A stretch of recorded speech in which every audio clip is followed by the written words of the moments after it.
செல்லுகிறீர்கள் என்கின்ற ஒரு மனப்பதிவை நான் உங்களுக்கு சொல்லுகிறேன். உங்களுக்கு என்னுடைய நன்றி. என்னன்னாயா, இந்த சரவணனுக்கு சொல்றேன், நல்லா பேசுறவங்கள 2 பேரை போடுங்க. 3 போட்டீங்கன்னா பேசுறவங்களுக்கு என்ன குறை? பேசுறவங்க சூப்பரா பேசிட்டு போயிருவாங்க. கேட்கணும்ல, பாத்திரம் ஒண்ணு இருக்குல்ல, அது நாதன் பேசி பார்க்கிறேன். மந்திரமாக சில சொற்களை சொல்ல வேண்டும் என்று உங்களுக்கு முன்னால் நிற்கிறேன். எப்பவுமே நல்லா தெரிஞ்சுக்கோங்க, யார் நல்ல பேச்சாளர் தெரியுமா? சங்கானந்தன் அண்ணா பார்க்கிறார். பல மேடைகளை கண்டவர், பல பொறுப்புகளில் இருக்கக்கூடிய பிறந்தகை. யார் நல்ல பேச்சாளர் தெரியுமா? நல்லா பேசுறவங்க எல்லாம் நல்ல பேச்சாளர் இல்லை. பேசிட்டு போனதுக்கு பிறகும் நமக்குள்ள யார் ஒருவர் பேசிக்கொண்டே இருக்கிறாரோ அவர் தான் நல்ல பேச்சாளர். அந்த சொல்லை நான் தேடிக்கொண்டு உங்கள் முன்னால் நிற்கிறேன். கிடையாது என்று சொல்லுவார். நீங்கள் புரிந்து கொண்ட பொருளுக்கும் என் சொல்லுக்கும் நான் பொறுப்பெடுக்க முடியாது என்பார் ஓஷோ. ஆனால் நான் என்ன நினைத்து சொற்களை சொல்லுகின்றேனோ அந்த சொல் உங்கள் மனதிலே நான் என்ன பொருளோடு சொல்ல விளைகிறேனோ அந்த பொருளின் தாக்கத்தை தர வேண்டும். நான் ஒரு ஸ்டேட்மெண்ட் கொடுத்தேன். ரொம்ப மனசுல குழந்தைத்தனமா ஒரு குழந்தை மனசு. சத்தியமா நான் ரொம்ப நல்ல பிள்ளை. ஏன் இத சொல்றேன் தெரியுமா? படுத்த உடனே தூங்கிடுவேன். எனக்கு இத பார்த்துக்கிட்டு இருக்கணும், மருந்து சாப்பிடணும்ன்ற அவசியமே கிடையாது. படுத்தா தூங்கிடுவேன். 7 மணி நேரம் இப்ப படுத்தாலும் தூங்கிடுவேன். நல்ல பிள்ளை தானே? மனசுல எந்த பாரமோ எதுவுமே இல்லை. சாப்பிடணும்ட்டு 2 பெரிய ஸ்வீட்டை எடுத்து கபகபன்னு சாப்பிட்டு தண்ணி குடிச்ச பாருங்க, மூளை அப்படியே சாந்தமாய் தூக்கம். தூங்கிட்டேனா காலையில 6:30 மணிக்கு எந்திரிச்சேன். 6:30 மணிக்கு படிச்சுன்னு வந்த ஒரு சொல்ல மந்திரமா கொடுக்கிறேன்.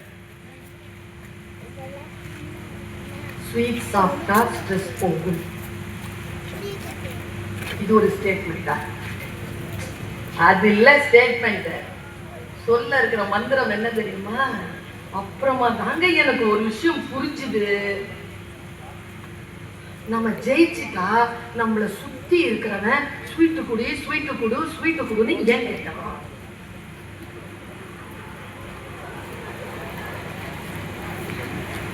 புரிஞ்சிருச்சா? அனுபவிச்சிருக்கீங்களா? அவன் சொல்லட்டுமா? ஒருதலை ராகம் படத்துல எங்க ஐயா டி ராஜேந்தர் சொல்வார், சுபத்ரா, நான் பேசுவது யாருக்கு புரிகிறதோ இல்லையோ உனக்கு கூடவா புரியவில்லை? அந்த மாதிரி சொல்றேன். ஜெயிச்சிட்டா கூட இருக்கிறவனுக்கு ஸ்வீட் கொடு, மந்திர சொல். ஜெயிச்சிட்டா அடுத்தவங்களுக்கு ஸ்வீட் கொடு, தோத்துட்டா நீ சாப்பிடு. வாழ்கிறோமா? அதுதான் முக்கியம் என்பதனை புரிந்து கொள்ளுங்கள்.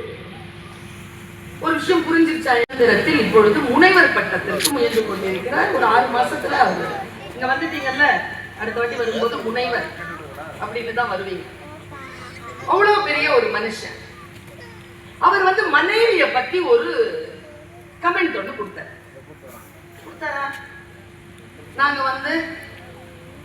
சண்டை போடுறோம், பிரச்சனை பண்றோம். உங்களுக்கு தெரியுமா?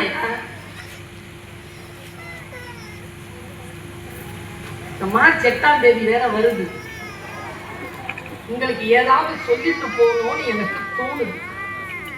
ஒண்ணும் இல்லை, எனக்கு தெரிஞ்சு நம்ம நாட்டில் இருக்கிற பொம்பளைங்களுடைய நிலைமைய சொல்றேன். ஒரு பெருசா கவுன் போட்டுட்டாங்கன்னா பொம்பளைங்க மாதிரி ஆர்கியூ பண்றோம். நாங்க பரவாயில்லங்கிற. நம்ம ஊர்ல ஒரு லேடி 40 வருஷம் ஒரே ஆணோட குடும்பம் நடத்தி இருக்கு. நம்ம அம்மா மாதிரி. நம்ம வீட்டுல எல்லாம் அப்படித்தானே. அந்த லேடி கிட்ட போய் இந்த மாதிரி யாரோ ஒருத்தர் 40 வருஷமா ஒரே மனிதரோட குடும்பம் நடத்துறீங்களே, உங்க குடும்பத்துல உங்க கணவர் அவ்வளவு நல்லவரா, அவரை பத்தி ஏதாவது சொல்லுங்கன்னு கேட்டுச்சா? இந்த அம்மா சொல்லுச்சு ஒரு பதில். நான் மொழியாசிரியர். 300 பக்கத்துல கூட மொழிபெயர்க்க முடியாத ஒரு சொல் மந்திரத்தை அது சொன்னது. 40 வருஷமா குடும்பம் நடத்துறியே, உங்க வீட்டுக்காரரை பத்தி சொல்லுங்கம்மான்னு சொன்ன உடனே அந்த அம்மா சொன்ன பதில்,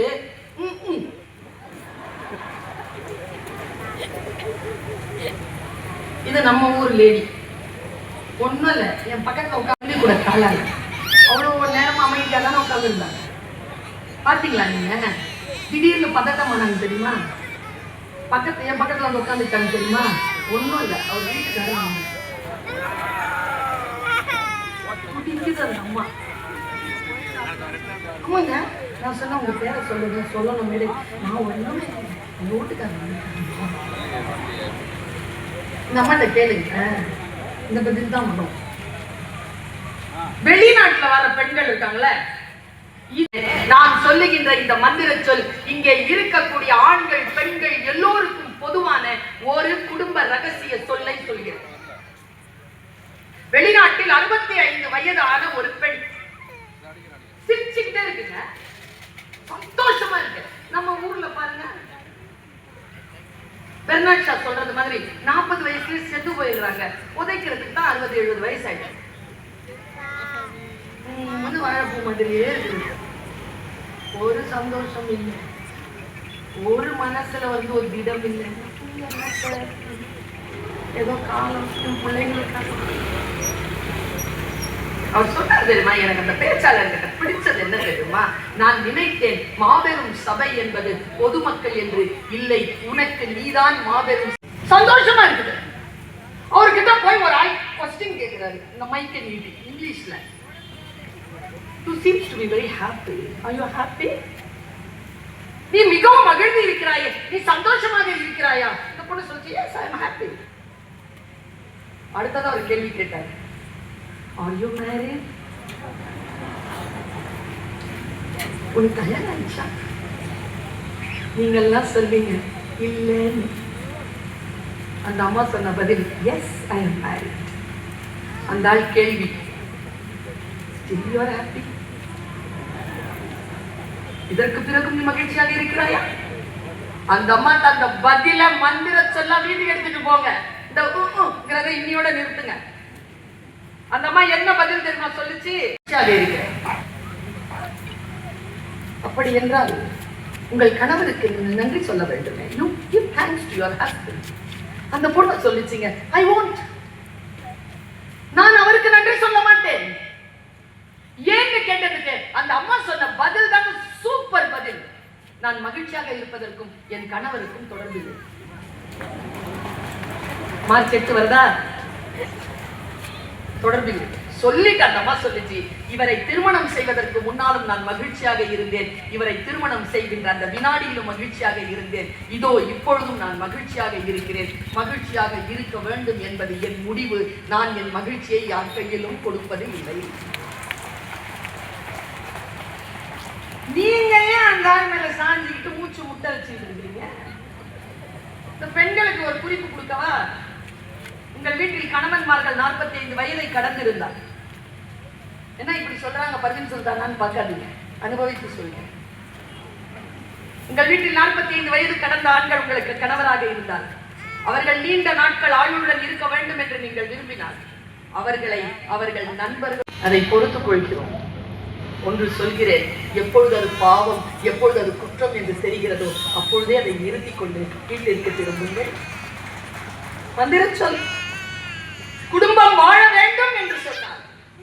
நாம் எப்படி இருக்க வேண்டும், ஒரு பெண் ஒரு ஆண் எப்படி இருக்க வேண்டும் என்பதற்காக நான் இந்த தகவலை உங்களுக்கு சொன்னேன். இங்க பாருங்க, ஐயாவுக்கு நான் வந்து மாபெரும் சபைகளில் புத்தகத்தை ஒரு நாள் கொடுத்தேன். இந்த 2-3 நாட்களுக்கு முன்னால் கொடுத்தேன். ஐயா இதை படிச்சிருங்க ஐயா, பிரமாதமா இருக்கு. நான் படித்தேன். உதயச்சந்திரன் என்கின்ற ஒரு மா மனிதன், நாம் வாழும் காலத்தில் வாழ்கின்ற ஒரு அறிவு ஜீவி. அவரை நாம் வாசிக்க வேண்டும் என்று சொன்னால், அவரை நாம் புரிந்து கொள்ள வேண்டும் என்று சொன்னால், அவருடைய எழுத்துக்களை அவருடைய பேச்சுக்களை நாம் பின்தொடர வேண்டும்.